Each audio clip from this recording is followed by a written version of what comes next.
يا ربي شكرا هديت قلبي شكرا.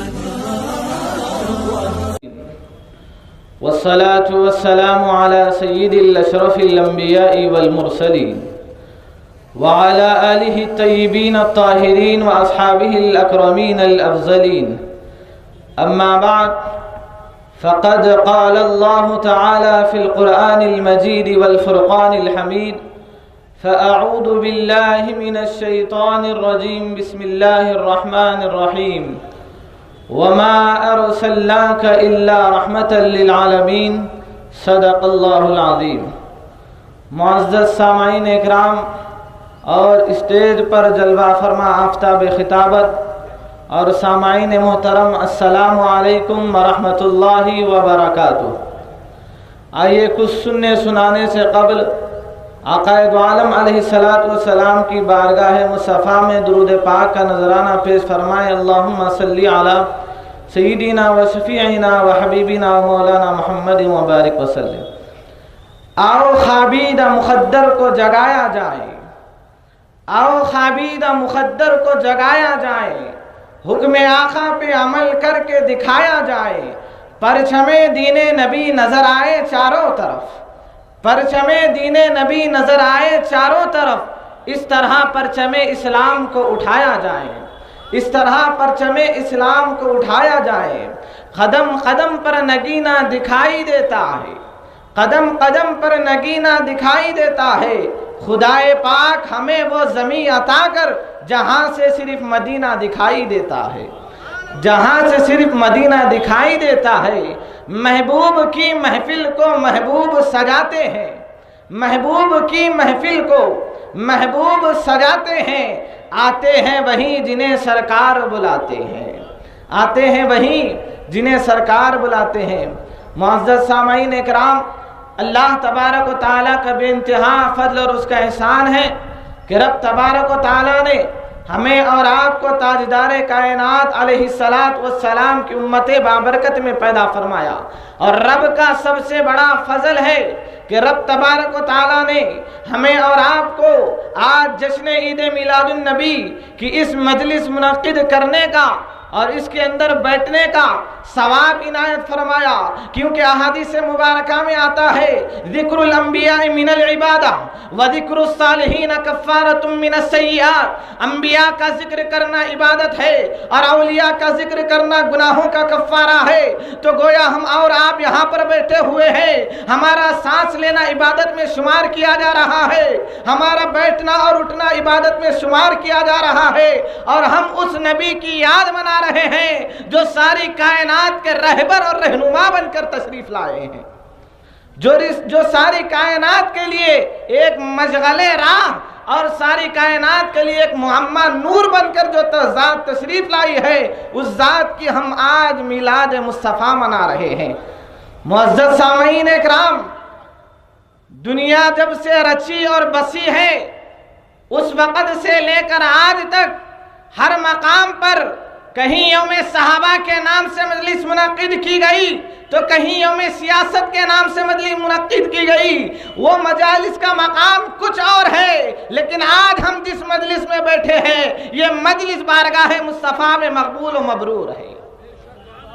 اور یہ وہ مجلس ہے جہاں رب تبارک و تعالی مصطفیٰ کا ذکر کرنا چاہتا تھا تو جب اسٹیج کی ضرورت پڑی تو عرش کو اسٹیج بنا دیا، اور سننے والے سامعین کی ضرورت پڑی تو فرشتوں کو سامعین کی جگہ پر بٹھا دیا. اور جب ذکر مصطفیٰ کو بیان کرنے کی بات آئی تو خود رب ذکر کرنا شروع کر دیا. سبحان اللہ. تو سامعین محترم، ہم اور آپ اس تاجدار کائنات کی عید منا رہے ہیں اور ان کی پیدائش کی خوشیاں منا رہے ہیں، جس کے صدقے کائنات بنی ہے، جس کے صدقے زمین اور آسمان کا وجود عمل میں آیا ہے، اور جس کے صدقے اللہ تبارک و تعالیٰ نے ساری نعمتوں سے ہمیں اور آپ کو نوازا ہے.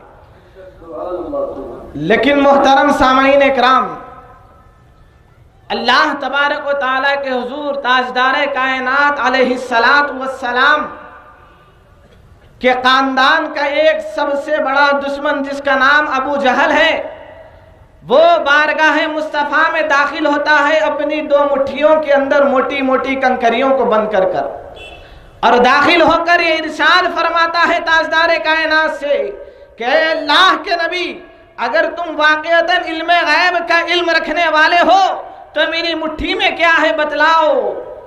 حضور پاک علیہ السلام اس کے ان الفاظ کو سن کر مسکرا اٹھتے ہیں اور یہ عرض کرتے ہیں کہ ابو جہل، تیری مٹھی میں کیا ہے، کہ تیری مٹھی میں جو ہے میں اپنے زبان فیض ترجمان سے کہوں یا پھر جو چیز تیری مٹھی میں ہے وہ بتائیں کہ میں کیا ہوں۔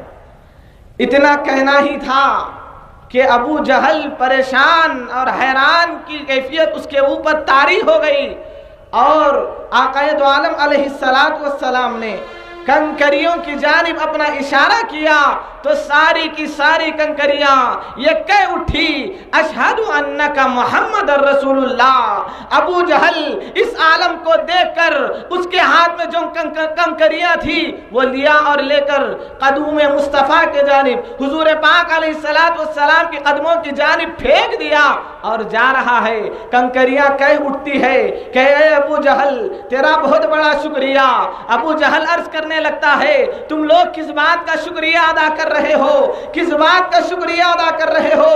کنکریاں عرض کرتی ہے کہ ارے نادان، ہم کہیں پڑے ہوئے تھے، کہیں جنگل میں پڑے ہوئے تھے، کہیں بیابان میں پڑے ہوئے تھے، کہیں صحرا میں پڑے ہوئے تھے، تو نے ہمیں وہاں سے لایا اور قدوم مصطفیٰ میں رکھ دیا۔ جب تک بکے نہ تھے تو کوئی پوچھتا نہ تھا، یا رسول اللہ آپ نے ہمیں خرید کر انمول کر دیا۔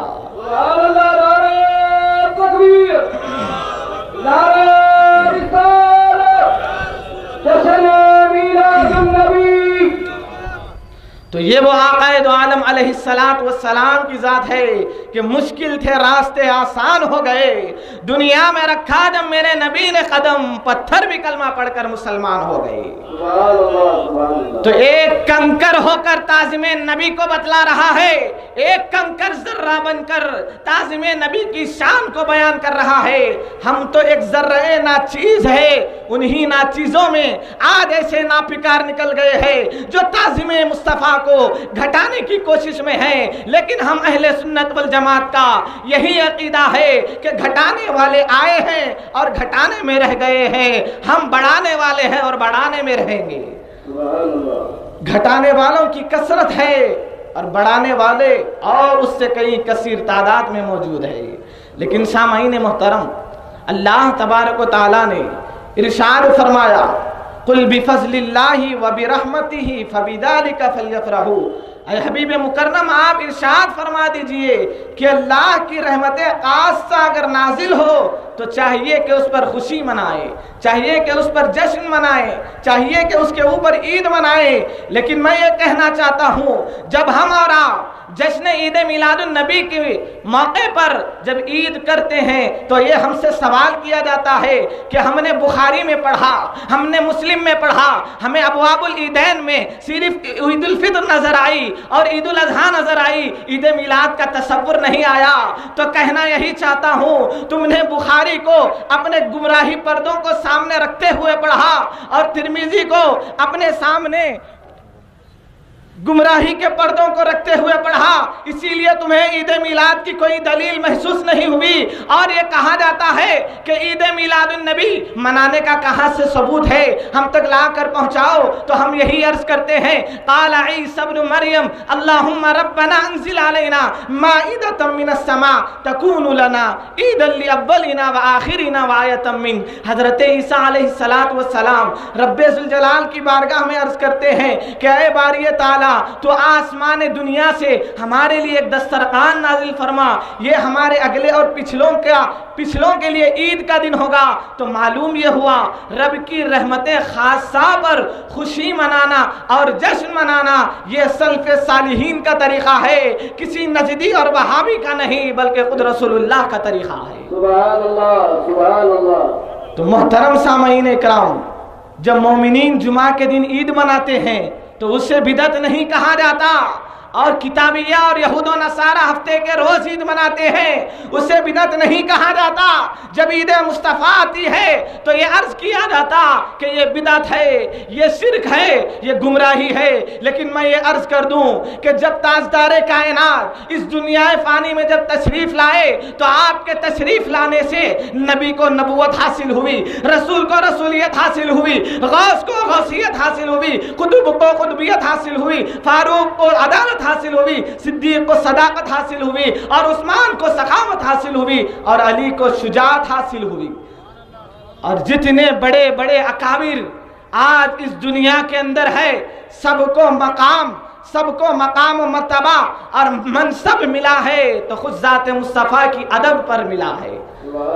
میں آپ کے سامنے ایک اہم بات عرض کرتا ہوں کہ اللہ تبارک و تعالیٰ نے وآخر دعوانا ان الحمدللہ رب العالمین وما علینا الا البلاغ المبین۔ السلام علیکم۔